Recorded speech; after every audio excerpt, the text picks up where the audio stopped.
कुबर लिखा जे बैसिया जी के अंगना, कुबर लिखा जे बैसिया जी के अंगना, सिया जी के अंगना, जनक जी के अंगना, सिया जी के अंगना, जनक जी के अंगना, कुबर लिखा जे बैसिया जी के अंगना,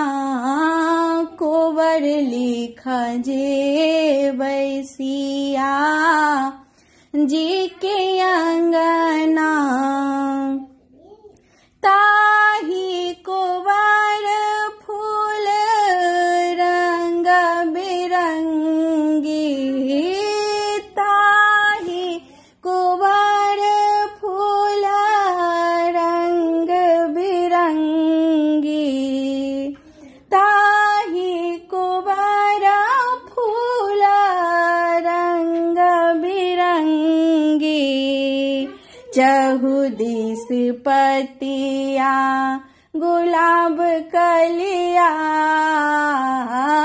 चहुदिस पतिया गुलाब कलिया, सजा देबै हे सजा देबै हे, कुबर लिखा जे बैसिया जी के अंगना, कुबर लिखा जे बैसिया जी के अंगना, ताही कुबर के स्वामी श्री रामचंद्र, ताही कुबर के स्वामी श्री रामचंद्र, सिया सुकुमारी जनक के दुलारी, सिया सुकुमारी जनक दुलारी के मना लेबै हे, मना लेबै हे, कुबर लिखा जे बैसिया जी के अंगना,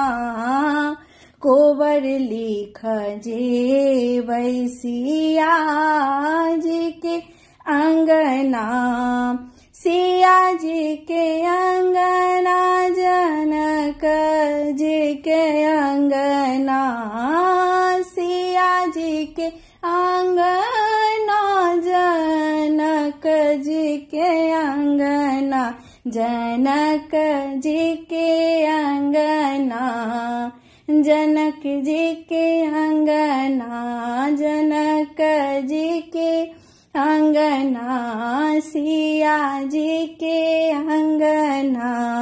कुबर लिखा जे बैसिया जी के अंगना, कुबर लिखा जे बै।